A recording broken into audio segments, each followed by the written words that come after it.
జై శ్రీరామ్. నరేంద్ర మోడీ గారి నాయకత్వం, అమిత్ షా గారి నాయకత్వం, జేపీ నడ్డా గారి నాయకత్వం, కిషన్ రెడ్డి గారి నాయకత్వం, భారత్ మాతాకి. కొంతమంది బయట వాడుకోవడం బీజేపీ చల్లబడదని. ఈ జోష్ చూసినాక ఇంకొకసారి ఎవరన్నా బీజేపీ చల్లబడదు చెప్పకపోతే బీజేపీ చల్లబడలేదు. ఎందుకంటే ఇప్పుడు బీఆర్ఎస్ చూస్తాం మనం. బీఆర్ఎస్ ఎక్కడైనా ఒక్కటే పైన తూర్పాలు హరీష్ రావు, కేసీఆర్ నలుగురు తప్ప ఎవరు సరే అంతమంది వాళ్ళు కాబట్టి ఇప్పుడు వాళ్ళు అనుకో. ఇది వాళ్ళు క్యాడర్ బీఆర్ఎస్ ఇక్కడ క్యాడర్ లేదు. ఎందుకు వస్తలేదు క్యాడర్ అంటే మా మీద కేసులు అయితే మేము ఎప్పుడు పైన కోసం బీఆర్ఎస్ పార్టీ పార్టీ సిద్ధాంతం లేదు. దానికి నాయకుడు వధించుకోడు, ప్రజలు వధించుకోడు, కార్యకర్తలు వధించుకోడు చెప్పి బీఆర్ఎస్ క్యాడర్ ఎవ్వరూ బయటకెళ్ళలేరు. ఇక కాంగ్రెస్ క్యాడర్ లేదు. రేవంత్ రెడ్డి ముఖ్యమంత్రి ఎట్లయినా మన వల్ల మనం కొట్టాలి ముఖ్యమంత్రి ఆయన. ఎప్పుడన్నా రేవంత్ రెడ్డి ఎప్పుడన్నా రైతు ఉద్యమాలు చేసిందా, విద్యార్థి ఉద్యమాలు చేసిందా, నిరుద్యోగ కోసం ముట్లాడిందా, రైతుల కోసం ముట్లాడిందా, మహిళల కోసం ముట్లాడిందా, ఎప్పుడైనా సనాతన ధర్మం కోసం ముట్లాడిందా?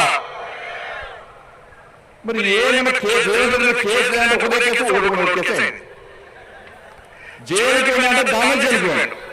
కానీ ఈ రోజు తెలంగాణ రాష్ట్రంలో 5 సంవత్సరాల కాలంలో ఈ తెలంగాణ రాష్ట్రంలో ఒక్కొక్క భారతీయ జనతా పార్టీ కార్యకర్త మీద 20, 30, 40, 50 కేసులు ఉన్నప్పుడు కూడా ఏ భారతీయ జనతా పార్టీ కార్యకర్త కానీ ఏ భారతీయ జనతా పార్టీ నాయకుడు కానీ ఎత్తిన కాషాయ జెండలు కానీ కమలపూర్ జెండలు కానీ భారత్ మాతాకి జై నినాదాలు కానీ జై శ్రీరామ్ నినాదాలు కానీ నరేంద్ర మోడీ నాయకత్వం వర్తిల నినాదాలు కానీ ఏ రోజు విడిచిన పాపన వదలనా. అది భారతీయ జనతా పార్టీ క్యాడర్కు కాంగ్రెస్ బీఆర్ఎస్ పార్టీ క్యాడర్కు ఉన్న తేడా. ఈ రోజు ఇప్పటికిప్పుడు ఎన్నికలు నిర్వహిస్తే ఈ తెలంగాణ రాష్ట్రంలో వికసించేది కమలం తప్పగాదు. ఇప్పటికే సర్వే సంస్థలు ప్రారంభించినాయి, అనేక సర్వే సంస్థలు ప్రారంభించినాయి. సరే రేవంత్ రెడ్డికి ఒక సెక్షన్ మీడియా పేపర్లు రాసుకోవచ్చు, టీవీలు చూపడుతున్నాయి, పేపర్లు రాస్తున్నాయని చెప్పి ఏదైతే మాట్లాడుతున్నాడు భాష ఆవిష్టం. కేసీఆర్ తీసంగా కేసీఆర్ తాగలేదు. ఇప్పటికిప్పుడు సర్వేలు నిర్వహిస్తున్నాయి అనేక సంస్థలు. సర్వేలు ఎప్పుడు నిర్వహిస్తాయినా ఎన్నికల ముందు సర్వేలు నిర్వహిస్తాయి. కానీ కొత్తగా ఈసారి సర్వే సంస్థలన్నీ సర్వే నిర్వహిస్తే కాంగ్రెస్ పార్టీ 3వ స్థానానికి వెళ్ళి రేవంత్ రెడ్డి 10వ స్థానానికి వెళ్ళాడు. రేవంత్ రెడ్డిని ముఖ్యమంత్రిగా గుర్తించే స్థితిలో తెలంగాణ రాష్ట్ర ప్రజలు లేరు. రేవంత్ రెడ్డి వ్యవహారాలు చూసి, రేవంత్ రెడ్డి భాష చూసి, రేవంత్ రెడ్డి మాటలు చూసి, రేవంత్ రెడ్డి నడవడిక చూసి రేవంత్ రెడ్డిని ముఖ్యమంత్రిగా గుర్తించే స్థితిలో తెలంగాణ సమాజం లేదు. ఇలా ఇచ్చిన 6 గ్యారంటీలు 420 హామీలన్నీ మొత్తం సర్వనాశం చేశారు. ఏ హామీలు ఇచ్చినా ఏమనంటే ఉచిత బస్సు అంటున్నారు, 200 లీటర్లు కరెంట్ అంటున్నారు, ఉచిత గ్యాస్ ఎవరికి ఇచ్చారు, రేషన్ కార్డులకి గ్యాస్ ఇచ్చారు, కరెంటు అందరూ ఫ్రీ ఇస్తారంటే 200 లీటర్లు కరెంటు ఫ్రీ అట. ఆర్టీసీ బస్సులు మొత్తం బంద్ చేశారు. మళ్ళీ దాని గొర్రెలు తిరగాల. ఇవాళ మేమడుతున్నాము వేదిక సాక్షిగా కిషన్ రెడ్డి గారి నేతృత్వంలో ఇంత పెద్ద భారీ బహిరంగ సభ నిర్వహించడం. ఈ వేదిక వచ్చిన తర్వాత కాంగ్రెస్ పార్టీని భారతీయ జనతా పార్టీ చేస్తారు. మీ విమర్శలను నడుస్తాం. ఈ వేదిక సాక్షిగా మేము అడిగే ప్రశ్నలకు మీరు సమాధానం చెప్పండి.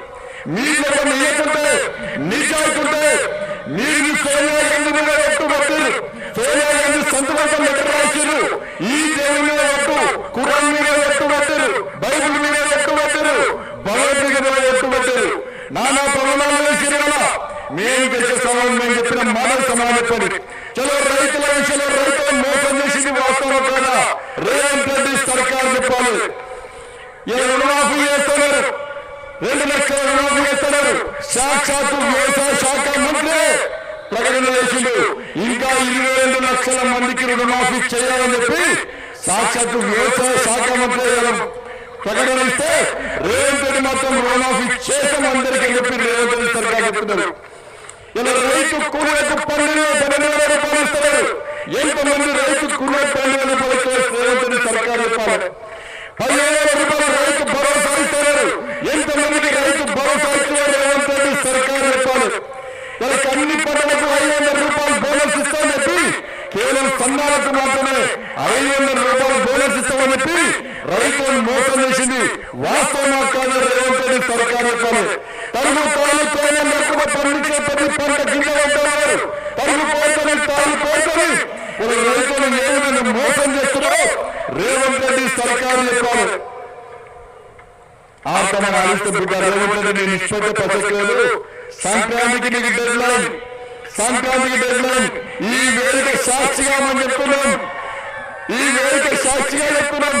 మనం గంగిరెద్దులో భారతీయ జనతా పార్టీలో గంగిరెద్దు అచ్చొచ్చిన ఆంధ్రప్రదేశ్ తెలంగాణ రాష్ట్రం నీ కాంగ్రెస్ అదే మీ గంగిరెద్దులో అంటున్నారు. సంక్రాంతి సంక్రాంతి తర్వాత ఏ కాంగ్రెస్ పార్టీ నాయకుడు ప్రతి గిరిజన ప్రశ్నిస్తాం, ప్రతి ఇళ్ళ ప్రశ్నిస్తాం, ప్రతి గ్రామంలో ప్రశ్నిస్తాం, ప్రతి మండలంలో ప్రశ్నిస్తాం. రైతులకు ఇచ్చిన హామీలు నెరవేర్చాల్సిన బాధ్యత లేకుంటే గ్రామ పంచాయతీ ఎన్నికల్లో కానీ రాబోయే ఎన్నికల్లో నీకు గుణపాఠం చెప్పడానికి తెలంగాణ రాష్ట్ర ప్రభుత్వం సిద్ధంగా ఉన్న విషయాన్ని గుర్తించాలి. మహిళలు మోసం చేశారు.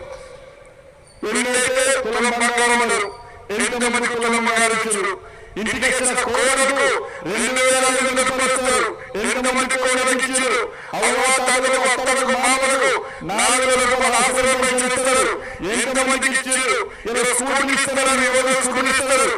ఎంతమంది స్కూల్ ఇచ్చారో ఒక్కసారి తెలంగాణ మహిళా సమాజం వచ్చారు. ఇలా అమ్మలందరూ కూడా అవ్వాతాతలందరూ కూడా టీవీ మీద జరుగుతున్నారు. ఈ 100 రోజుల పాలన చెప్పి, ఈ సంవత్సర పాలన చెప్పి విజయోత్సవం చేసుకుంటారు. కనీసం ఇప్పుడు ఆశీర్వాదం ఇస్తారా, మాకు కులం ఇస్తారా, మాకు స్కూటీలు ఇస్తారా మాకు అని చెప్పి 2,500 రూపాయలు ఇస్తామని చెప్పి అమ్మలక్కలు అమ్మలు తాతలందరూ కూడా కళ్ళలో కొనుగోలు కదా. కానీ దాని గురించి రేవంత్ రెడ్డి సర్కారు మాట్లాడుతున్నారు. ఇదే సర్వంగా స్టేజ్ నుంచి ఇలా యూత్ డిక్లరేషన్ ఇచ్చింది కదా. 2 లక్షల ఉద్యోగాలు భర్తీ చేస్తున్నారు. 50,000 ఉద్యోగస్తులు రేవంత్ రెడ్డి ప్రతిజ్ఞలు వేసుకునే కదా. నో